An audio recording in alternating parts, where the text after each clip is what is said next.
Hey guys and gals, welcome to the pause menu. My name is Danny. Today is February 2nd and this is my review of Mass Effect 2. Now a lot of you might be saying, oh my god, he's wearing the hat again. What did you do, cut your hair shorter? No, it's just that, I have a pimple the size of Mount Fuji on my forehead. So I'm just going to cancel it out of the equation and just put on the hat and make myself feel better. First off, I'd like to say that I'd love to put gameplay and pictures of Mass Effect 2 with the video, just edit it in to make it a little bit more visually appealing. But I don't want to get banned or blocked by people that have blocked my other videos, so I'm just going to try and be overly detailed and try and execute this review as neatly as possible. I've had the game since its release, and I haven't been able to play it a lot, but I'm playing it right now. It's on in the background. Yeah, it's on. Yeah, you can see it right there. That is the pause menu. That's fun. Anyway, I've been playing it for 10 hours straight. Okay, I haven't been to bed. I woke up yesterday at 11:30, 12:30, and I'm just pushing straight through. I've had 2 Red Bulls, some Doritos, some Slim Jims. Gamer diet. So, let's talk about the game. First off, if you're playing the game as just, you've never even played Mass Effect 1, and you play Mass Effect 2, it actually executes a very good game by itself. Alone, it's a good game. I mean, it really is. If you're playing it as a sequel, you can tell that stuff has been polished, it's been redone, it's been simplified. Yes, there's some glitches and some issues, but that's with every game. Every game is going to be glitchy. There's never going to be a perfect game, ever. The unicorn doesn't exist. It's not going to happen. I'm sorry, but that's just how technology is. There's always going to be a problem somewhere. Now, there's so many things to talk about, I don't know where to start, so I'm going to think for a second and just go with one. Commander Shepard. In the first game, you saved pretty much the entire universe from the Reapers, who were going to pretty much extinguish everyone. 2 years have passed from Mass Effect 1 to Mass Effect 2. A lot of your old crew members are in Mass Effect 2, and it's Garrus, Tali, Ashley, Liara T'Soni, and it depends on if you killed Kaidan in the first one, if you're importing your character, and if you had sex with Ashley. There's a lot of things that are different. In my playthrough, I couldn't import my Mass Effect 1 character, so I played it as a default, and Ashley hates you because, well, she just does. I won't ruin anything. There will be no spoilers in this episode, folks. So 2 years have passed. I won't tell you what happened in those 2 years, or what caused you to miss those 2 years. Anyway, but you're back on the scene, you're Commander Shepard again, and you're fighting the Collectors. The Collectors are a bunch of buggy-like insects that are really just kidnapping all of humanity. They're taking all the colonists from all of the planets that they have human civilization and just popping them off from the ground and taking them off somewhere else. Really, I can't say anything about the game. I really can't. Let's talk about the gameplay. For Mass Effect 1, the gameplay was a lot more RPG-oriented. There was a lot more of decisions more than actual combat. In Mass Effect 2, strategy is key. You have 3 people in your party, including yourself, and you have to really command both of your people on the screen at the same time. Now, in Mass Effect 1, you couldn't really do that. It was either go here or stay. In Mass Effect 2, you can actually tell individually. You can go to the left, you can go farther on to the right, or you can go around this corner, stop right there. You stay right here, but use this certain specific ability, and then when she goes around that corner, you jet forward, I'll flank them. There's really endless possibilities. I know I might have confused a few of you if you don't know what flank is. Anyway, but the game has simplified itself. Now, a lot of games are getting rid of the HUD, the heads-up display. Yeah, that is, if you don't know, the on-screen parts of the game that tell you what's going on. So let's say I'm a video game character. Where is it? In this corner right here is usually your health, your armor, probably a gun, maybe. The gun's usually up here or down here, and you have ammo. Really, that's all you have. Now, I'm just going to show you a little thing, because, again, I'm not using pictures from the game. But right here, right where my fingers are, you have one party member, and you have the other party member, and a little small little avatar. That's a picture. I'm using a lot of game lingo in this. But you have the picture right here. Now, to the sides of them, you have your armor and your health. And you don't have any HUD. That's all the HUD that you have for when you're exploring. And when you die, or you're taking damage, it's a lot like Gears of War. The screen will close in, you'll have tunnel vision, and it'll start getting darker with a little bit of blood.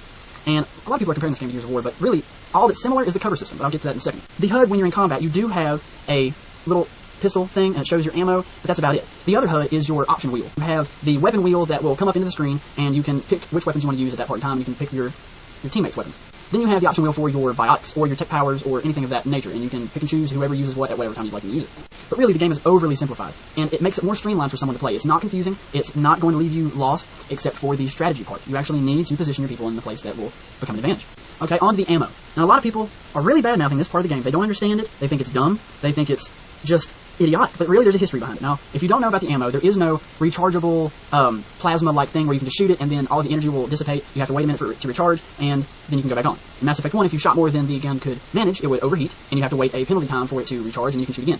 In Mass Effect 2, you have more of an ammo option. You have heat sinks that are pretty much energy in a clip. You have a handgun, you pop out the clip, it's a bunch of heat cartridges that are energy, raw energy, and you put them back in, fire. Now, people think that's dumb because in the future there shouldn't be ammo, there should be, like plasma guns and, simple stuff. But really, the history behind it is that in the future, the rechargeable guns with the plasma, when they overloaded, they would mess up the gun. Over time would break the weapon, would be useless. They changed back to the state-of-the-art heat sinks so that the guns could last longer and it would actually be more reasonable to have ammo. I like it. I think that's a good thing about the game. It makes it a little bit easier and you can actually see how many bullets you have. People know that. People know if you see 12 bullets in a clip and you have 34 clips, people understand that if you've been playing first-person shooters for a while.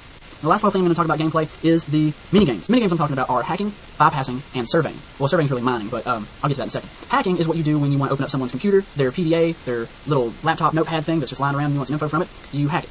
Remember, I can't show you pictures, so I'm just going by this. Now, hacking has you do a little bit of memory game. It's a little memory match. You have certain insignias in little dots that are on what would be on the back of an encrypted key card. It's got a bunch of grids, it looks like a motherboard. And you have these scattered circles with different insignias on them. When your cursor goes over them, it shows the insignia, and then you can pass over it if you want to. And really, you pass over all of them, and you match the ones that go with each other. You unlock all those, the door unlocks, well, not the door, the hack unlocks, and the laptop is able for you. Now, bypassing lets you open doors, elevators, wall safes, crates, armor cartridges, something, and it works the same way as hacking. Now, both of these have time limits. Now, the bypassing has the time limit up here, your single match key that you have to reproduce. You have to do 3 of them. Now, below here is the scrolling text, as you were. And there's a bunch of boxes that you have to find and scroll through to see which one matches the one. They come in different colors and different patterns. There's white, blue, orange, green, purple, and that's about it. And they can come in any different size and shape. You have to match the ones that go with this little single part, and you have to miss these red blocks of doom that if you go over them, it completely fails your hacking and you can't open your safe or your door and your stuff. And finally, the thing that is, to me, is the most boring thing, but it's a lot better improvement than Mass Effect 1, is the Surveyor, the mining technique. Now, from your star map that you have, you can travel and search. Instead of just surveying a planet by clicking Y like you did in Mass Effect 1 or clicking survey, I'm always talking in 360 speak, but instead of just clicking a button, you can actually map the planet and go around it slowly but surely, finding all the minerals and the valuable things that you can find in there, and all of these resources. You have 4 different main types that you can do, one each significantly mapping out a certain part of the game. You have your biotics, your armor, your weaponry, and your ship. And you can upgrade your weapons, your armor, you can upgrade your biotic abilities, your tech abilities, you can upgrade the time limits you have to hack and bypass, you can upgrade your ship's armor, your ship's weaponry, you can actually make your surveyor quicker and, go around the planet a lot faster. You can gain, really, there's a lot of stuff you can gain from doing surveys, and that is part of the currency, because you have to upgrade yourself, and that costs resources and minerals and elements that you're finding around in the planets. If you don't have anything, if you don't take the painstaking time to get these, you're not going to have really anything in the game, so you have to work for a reward. Now, characters. You have 10 characters to choose from that can be in your party, and all of them are cool. They really are. All of them have significant abilities that they use, and different abilities if you actually begin to get their friendship and you actually make them loyal to you. They have different upgrades and weapons that they can choose from, and really just a bunch of different missions that just come from them. Now, Mass Effect 1, I gave an 8 out of 10, because it really was lacking, but Mass Effect 2 is definitely a 9 out of 10, a very good game, near perfect RPG third-person shooter, and it really is a game that you should pick up. If you're a fan of RPGs, of Bioware especially, and definitely if you play Mass Effect 1, continue on the story, and just, please, keep gaming.